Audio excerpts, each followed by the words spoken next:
Guys, welcome back to my channel again.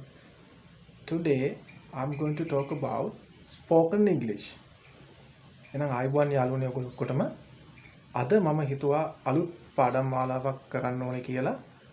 අද මම කියලා දෙන්න යනවා කොහොමද ඕගොල්ලෝ ඉංග්‍රීසි කතා කරන්න පටන් ගන්න ඕනේ කියන එක. ඉතින් අද මම හිතුවා ඉංග්‍රීසි කතා කිරීමේ විශේෂ පාඩම් මාලාව යටතේ පළවෙනි පාඩම පටන් ගන්න ඕනේ කියලා. ඒක තමයි be verbs. right. පාඩමට කලින් මම කැමතියි ඔයගලන්ට මතක් කරන්න ඔයගොල්ලෝ තාම මාව subscribe කරලා නැත්නම් subscribe කරලා තියාගන්න. එතකොට මගේ අලුත්ම updates ඔයගලන්ට ලබා ගන්න පුළුවන්. right. එහෙනම් අපි බලමු අද කොහොමද පාඩම පටන් ගන්න කියලා. be verbs. What are be verbs? Be verbs are linking verbs that connect the subject of the sentence to a subject complement. right. මොකද්ද මේකෙන් කියන්නේ? අපි බලමු මොනවද ඉස්සෙල්ලාම මේ subject complements කියන්නේ කියලා. subject complements කියන්නේ ප්‍රධාන කාරණා තුනක් යටතේ අපිට කතා කරන්න පුළුවන්. මම ඉස්සර මගේ පාඩම් වල මේව කතා කරලා තියෙනවා nouns, pronouns සහ adjectives කියන කොටස් තුන යටතේ. මගේ කලින් පාඩම් බැලුවොත් ඔයගලන්ට බලා ගන්න පුළුවන් මොනවද nouns කියන්නේ නාමපදයක්, pronouns කියන්නේ සර්වනාම සහ adjectives කියන්නේ නාම විශේෂණ යටතේ. මම ඉස්සරහට කියලා දීලා තියෙනවා ඔයගලන්ට කොහොමද මේවා කරන්න ඕනේ කියන එක ගැන. right. එහෙනම් බලමු අපි අද පාඩම කොහොමද පටන් ගන්න කියන එක. එතකොට be verbs කිව්වහම be verbs මම categorization කීපයක් යටතේ මෙතන ඔයගලන්ට පැහැදිලි කරන්න යනවා. එකක් ඔයගොල්ලෝ පොඩ්ඩක් බලා ගන්න ස්ක්‍රීන් එක. I am නැත්නම් I'm. ඊළඟට මේකේ not form එක කතා කරන්න පුළුවන්. I am not නැත්නම් I am not කියලා. ඒ වගේම තමයි he is නැත්නම් ඒක he is කියලා අපි කියනවා. ඊළඟට he is not නැත්නම් he isn't. මේක shorten form කරලා තමයි he isn't කියලා කියන්නේ. ඒකට හොඳට මතක තියාගන්න මේ am, is සහ are කියන පද තුනට තමයි අපි be verbs කියලා කියන්නේ. එතකොට is යෙදෙන අවස්ථාවන් බලන්න. she is, it is, ඒ වගේ නැත්නම් he is වගේ වචන නැත්නම් නමක් ඉදිරියේ පාවිච්චි කරන්න පුළුවන් අපිට is කියලා. ඒකෙත් හැදෙන විදිය තමයි she is නැත්නම් she is. ඒකේ not form එක she is not නැත්නම් she isn't. ඒ වගේමයි it is, it's නැත්නම් it is not, it isn't. මේ වගේ ඔයගලන්ට මේ සාරාංශයක් මම දීලා තියෙන්නේ බලා ගන්න කොහොමද මේ අවස්ථාවන් යෙදෙන්නේ කියන එක. ඒ වගේම තමයි you are නැත්නම් you are not, you aren't. we are not, we aren't. they are not, they aren't. මේ විදිහට pattern එකක් තියෙනවා මේ be verbs වල කතා කරන්න ඕනේ. ඉතින් අද මම කියලා දෙනවා මේ pattern එකට කොහොමද ඔයගොල්ලෝ වාක්‍ය කතා කරන්න හුරු වෙන්න ඕනේ කියන එක. හොඳට අහගෙන ඉන්න. පළවෙනි එක ගමු am. I am Ruwan. What is your name? what is your name කියලා කවුරු හරි කවුවොත් ඔයාට කියන්න වෙන්නේ I am Ruwan. නැත්නම් අපිට කියන්න පුළුවන් I am Ruwan. ඒ විදිහට කිව්වොත් මම හිතන්නේ ගොඩක් පැහැදිලි වෙයි ඔයගලන්ට. ඔයගලන්ගේ මේ pronunciation හදාගන්න. I am Ruwan. අලුත් විදිහට කතා කරන්න. නැත්නම් අපි ඒකේ not form එක කිව්වොත් I am not Ruwan. Are you looking for a wrong person? ඔයගොල්ලෝ බලන්නේ වෙන කෙනෙක් ගැනද? ඒ වගේ කවුරු හරි ප්‍රශ්නයක් ඇහුවොත් හොඳට මතක තියාගන්න I am not නැත්නම් I am not කියලා පාවිච්චි කරන්න පුළුවන්. අපි තව අවස්ථාවක් බලමු මේක යොදන්න පුළුවන්. I am 36. How about you? මට වයස අවුරුදු 36යි. ඔයාගේ වයස කොහොමද? මෙතන how about you කියන එකෙන් කියවෙන්නේ ඔයාගේ වයස කොහොමද කියන එක. එතකොට මට කියන්න පුළුවන් තව විදිහකට. I am 36 years old කියලා කියන්නත් පුළුවන්. How about you? එහෙම නැත්නම් I am just 36 කියලා කියන්නත් පුළුවන්. ඒකෙම not form එක අපිට කතා කරන්න පුළුවන්.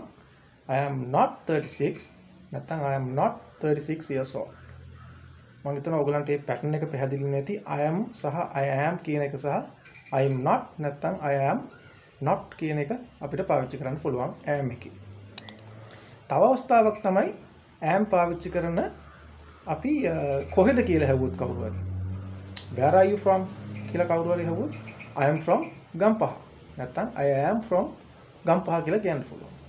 එහෙමත් නැත්නම් I am කියන එක පාවිච්චි කරන්න පුළුවන්. ඔයා රටක representative කෙනෙක් නම්. අපි කියනවා I am Sri Lanka. නැත්නම් I am from Sri Lanka. එහෙම කියන්නත් පුළුවන්. ඒකෙම not form එක අපිට කියන්න පුළුවන් I am not from Sri Lanka නැත්නම් I am not Sri Lankan කියන එක. ඔයගොල්ලෝ හොඳට පැහැදිලිව මතක තියාගන්න I am සහ I am කියන එකෙන් කොහොමද මේ be verbs අපි බෙදලා කතා කරන්න කියන එක. ඊළඟට තව එකක් තමයි අපි මෙහෙම උදාහරණයක් ගන්න. I am hungry. Can you please bring me something? මට බඩගිනි. නැත්නම් ඕගලන්ට මොනවා හරි මට ගෙනත් දෙන්න පුළුවන්ද? ඒ විදිහේ දෙයක් ඇහුවොත් අපිට කියන්න පුළුවන් I am hungry. Can you please bring me something? මේ වගේ එකක් කවුරු හරි කිව්වොත් ඔයාලට කියන්න පුළුවන් yes I am hungry. I want bun or something කියලා ඔයගලන්ට reply කරන්න පුළුවන්. තව අවස්ථාවක් බලන්න. I am very interested in that film. මට මේ ෆිල්ම් එක ගොඩාක් සිත් ගන්නා සුළු වුණා. එතකොට එහෙම කියන්න පුළුවන්. එහෙම නැත්නම් කියන්න පුළුවන් I am very interesting in that film කියලා.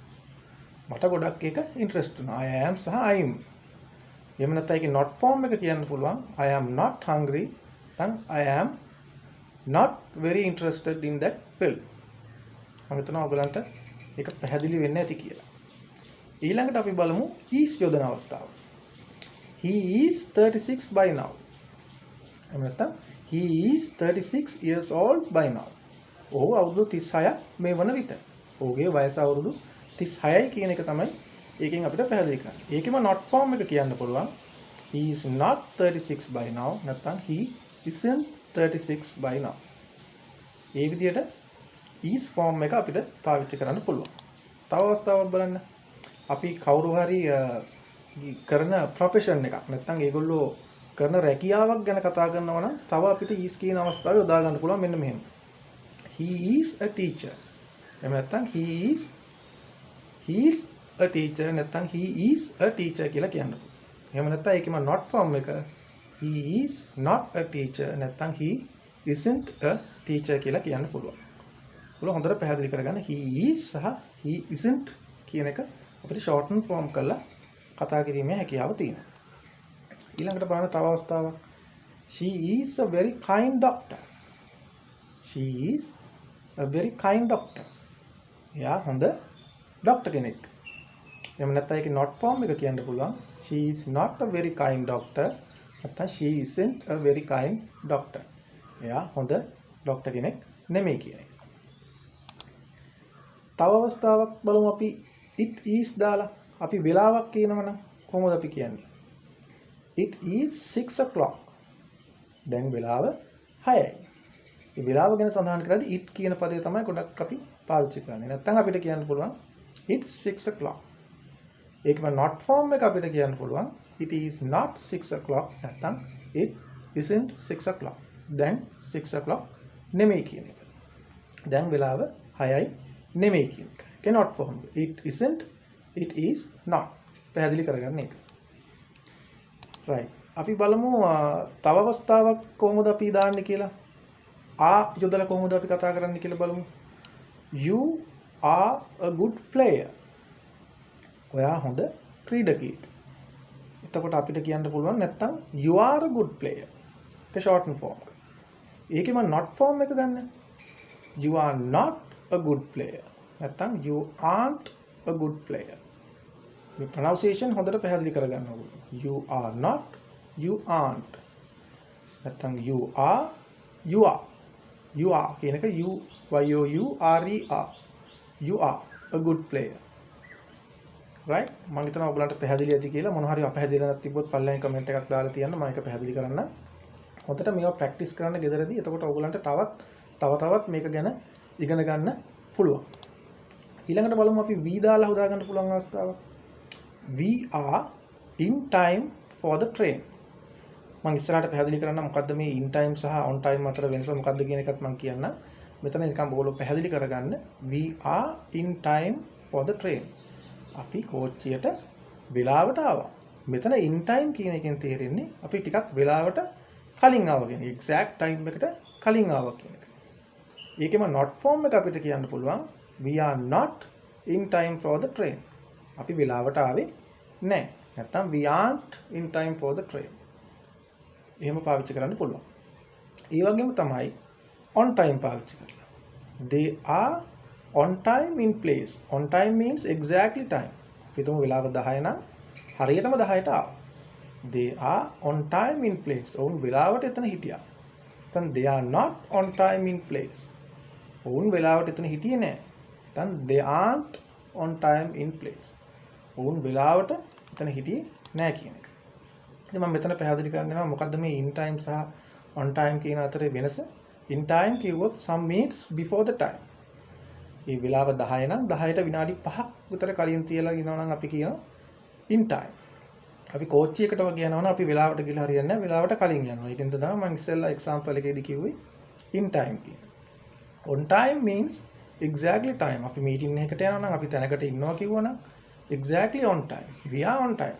අපි වෙලාවට ආවා. ඒ කියන්නේ 10 නම් අපි 10ට ආවා.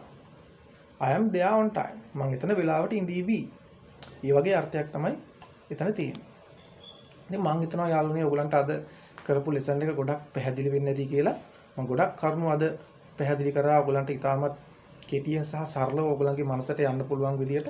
ඉතින් හොඳට මතක තියාගන්න be verbs යෙදෙන අවස්ථාවන් තුනක් තියෙනවා. එකක් am, is, are මොන වගේ අවස්ථාවලදී යෙදෙන්නේ කියන එක හොඳට ගෙදරදී ප්‍රැක්ටිස් කරලා බලන්න. මේක හදාගත්තොත් ඉස්සරහට මගේ පාඩම් මාලාව යටතේ ඔයගලන්ට ඕගලන්ගෙම කියලා ඉංග්‍රීසි භාෂාව හුරු වෙන්න පුළුවන් කතා කරන්න බය නැතුව. ඉතින් මම හිතනවා අද පාඩම ඔයගලන්ට වැදගත් වෙන්නේ නැති කියලා. ඉතින් ඔයගොල්ලෝ හිතනවා නම් මේක ඔයගලන්ට හොඳයි කියලා ඔයගොල්ලෝ යම්කිසි දෙයක් මේ ලෙසන් එකේ ඉගෙන ගත්තා කියලා හිතනවා නම් ඔයගොල්ලෝ මේක ලයික් කරන්න, ෂෙයා කරන්න, කමෙන්ට් කරන්න, සබ්ස්ක්‍රයිබ් කරන්න අමතක කරන්න එපා. ඉතින් අවසාන වශයෙන් මම කියන්නේ thank you very much for watching YouTube and English Guru. So please subscribe and share my channel. Thank you so much. Bye bye.